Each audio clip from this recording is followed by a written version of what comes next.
He was a different kind of MP. He was somewhat independent. As Speaker, he was very principled, very fair. You could say that he ran our constituency of San Fernando West out of his pocket. He responded very well to the needs of the people. Although politics naturally brought a degree of public exposure, he never let it alter who he was at home. Speaker Sinanan also had a caring spirit. These are some of the sentiments expressed when speaking about Barendra Sinanan, better known as Barry Sinanan. Born in San Fernando on the 4th of October 1948, Barry began his political career in 1995 when he was elected the member for San Fernando West for the People's National Movement, PNM. I was always interested in politics from way back in the 60s. In those days, you had Radio Trinidad and Rediffusion, I think it was. And I used to listen to the debates in the House. My maternal grandfather was the late Saranti Luxing. He was a member of the Legislative Council with the likes of Cipriani and Abid. And my uncles, Ashford and Mitra, were always involved in politics. So I always had an interest in politics. In 1991, Patrick Manning had asked me to consider fighting the San Fernando West seat. And I told him, well, I'm not really interested. He came back in 1995 and asked me again, and I did agree to fight in 1995. My opponent was Mr. Kamal Maraj. I dare say neither him nor the UNC thought I would win the seat, but I did win by 1,268 votes. I'll never forget that. And I know him, I would say, for at least 50-something years now. Well, that is in his capacity as an adult. But I did know him also as a student. He was more characterized by quiet reflection, which is a good thing because I find really that people who are quiet means that they're taking time to think before they speak. I think he has always been a gentleman, and I think he always put himself out of the picture, subordinated himself and what he thought and his wishes to the will of the people whom he had to serve. We were in opposition. 95, we went into opposition politics. And Barry served the community of San Fernando West. Barry gave selflessly. That is to say, being a lawyer, right? He had to do plenty things for free. Many persons came because they didn't have the wherewithal, that is the payments to pay, and Barry never turned them away because they are his constituents. He ensured that we in the constituency, that we were taken care of. Also his brother, Joel Sinanan, Dr. Joel Sinanan, supported him medically because people getting sick now and Barry had to send them by Joel. And Joel has to take care of them free of charge. San Fernando West always had problems in terms of the people gelling together as a unit. I attempted to bring them together, and I think I was fairly successful in doing that. Once you're in opposition, it was extremely difficult to get things done, get the government to do things for you. Constituents appreciated the fact that, you couldn't do too much, but they want you to listen to their problems. People have a lot of problems. So they come to you as the Member of Parliament to pour out their woes, and you've just got to listen and advise them as best as you can. I would write letters to the different departments and ministers. Some I got responses, some I didn't. But you just have to comfort the constituent and impress upon him and show him that you're doing your best to help him. He was a very conscientious MP. He took his job very seriously. But what was interesting about Barry was that if he felt that something was the right thing and it didn't necessarily totally align with what the party felt, he would go with what he thought was right. He was a little different in that way. He had a very strong sense of values, I guess maybe from his upbringing or whatever, because he is a very gentlemanly type person, very dignified kind of person. We have always been a very close family, and even our extended family remain in close contact. We owe that closeness to my grandmother, whose influence held the family together across generations. I had a vague idea of my father's interest in politics due to his interactions with Errol Mahabir, who was our next door neighbor in Vistabella, and Patrick Manning, who lived a minute away. I was at boarding school in England in 1995 when he ran for the San Fernando West seat. That was the first time I understood the extent of his commitment to public service. Although politics naturally brought a degree of public exposure, he never let it alter who he was at home.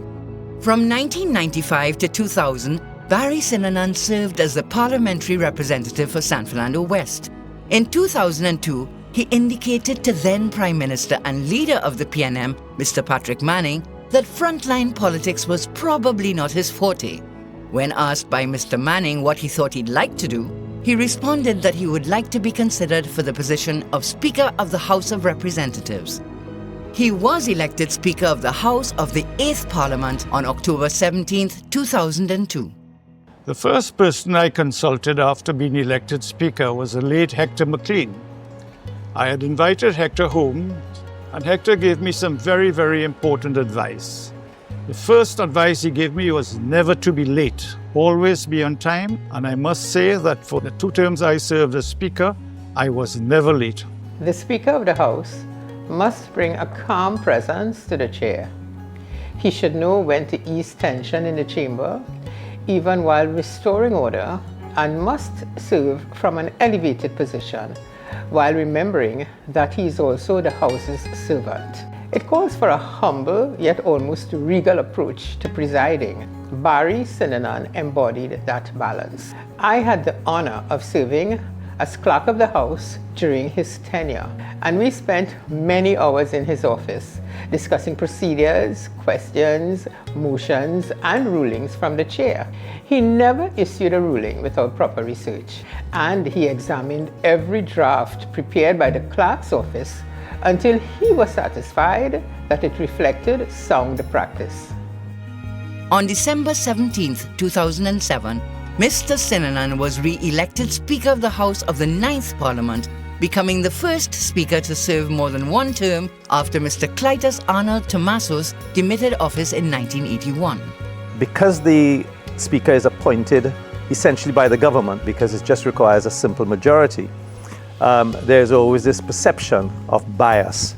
I will say that in the time I spent in Parliament, from when Speaker Sinanan was the Speaker, it was some of my most memorable times, not just because of the nature of the debates and the deliberations that took place, but I think also the manner in which he presided over the House. He brought a sense of calm, he brought a sense of security in that he respected all members of Parliament. He displayed virtues and qualities of fairness, of integrity, of humility. You always got the sense that his decisions were grounded in reason, and that he also had a deep respect for the rules of the Parliament. And he was always able, importantly, to bring us back to the focus, and that focus was being that ultimately we were always the representatives of the people doing the people's business in the Parliament. He shielded himself from attempts at political influence, and in doing so strengthened the parliamentary practice in Trinidad and Tobago. He was firm and even-handed, regardless of which side of the House was involved. I remember the first time he instructed the Prime Minister to take his seat. I held my breath because it was the first occasion in my experience that a Speaker had directed a Prime Minister in that manner. It revealed his strength of character and his respect for the authority of the chair. Mr. Barath also recalled a laptop incident with Mr. Pandey and added that Mr. Sinanan had issued a memo to all parliamentarians just the month before regarding the use of electronic devices in the chamber, indicating that they could be used as an aide-memoire but should not be continually used. Mr. Pandey did not agree. There were a couple of controversies whilst we were there. Of course, the most, for me, as a young parliamentarian, when we walked out of Parliament with the laptop issue. I saw him lose his temper once with Basilio Pandey. Pandey had this thing of, I will have to say, playing with his laptop computer on the desk, and he was leader of the opposition at the time, so he's right next to the Speaker's chair. It had nothing to do with Parliament. So he told him put that away. And they got into one fight and one argument, and Pandey refused to stop playing with the laptop. And that led, in fact, to Pandey's expulsion from Parliament, because Pandey said, see that, I'm not coming back. And he stayed away, and he stayed away for quite a long time, and he was expelled from Parliament. Well, when he became Speaker of the House, I thought it was a good thing because, you know, he always impressed me in facilitating the practice of democracy in the truest sense of the word. So he was very good at facilitating the process of democracy. He never used the Speaker's chair to create a stage of self-importance. And those would be my views on the time I spent in Parliament under presiding officer Barry Sinanan. I enjoyed being Speaker of the House of Representatives, actually more so than being a Member of Parliament. In interpreting the standing orders, one cannot adhere to the strict interpretation of those orders. One has to give leeway to allow the members to have their say, especially the opposition members. When members of government objected to opposition members straying from the point, I had a standard response, and that was, the member is about to come to the point, and I would always emphasize the word about. That gave the member on his legs the opportunity to come to the point immediately, thus avoiding any prolonged toing and froing in the House. I did have occasion to sanction members, but in doing so, I always did that with a sense of humility and in a very nice way, because it is not good to antagonize members. You lose their respect. I attended the openings of the 8th and 9th parliamentary terms. Beyond those occasions, many people over the years have spoken to me about the respect they have for my father, not only for his integrity as Speaker, but also as an attorney. Fair play was always Barendra Sinanan. And I always remember he invited the late Ainsley Matthews, Sharon and I one day to come and sit in Parliament and see him preside as Speaker. I'll always remember that, and then he took us for tea in the Speaker's chamber. Prior to his entry into politics, Mr. Sinanan served on many public and private boards, including the Southern Medical Clinic Limited, Trinidad and Tobago Methanol Company Limited, First Citizens Bank Limited, First Citizens Holdings Limited, National Petroleum Marketing Company Limited, and the Labre Industrial Development Company Limited. He was also a member of the Rotary Club of San Fernando and the South Chamber of Industry and Commerce. Mr. Sinanan's last public engagement was as chairman of the National Advisory Committee on Constitutional Reform. The instant report, I think the then Prime Minister, Dr. Rowley, laid the report in Parliament.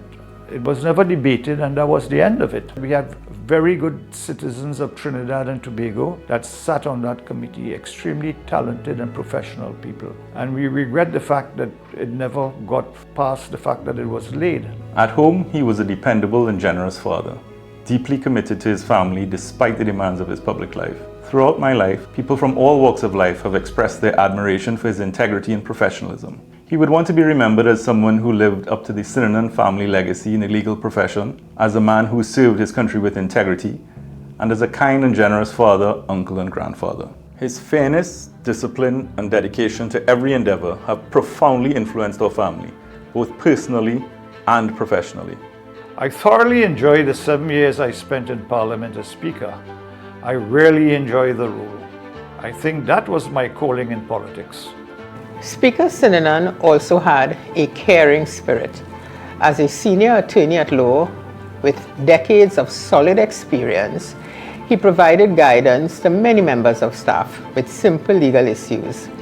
He would often draft letters on their behalf at no charge. It showed his kindness, his humility, and his genuine care for the people who worked with him.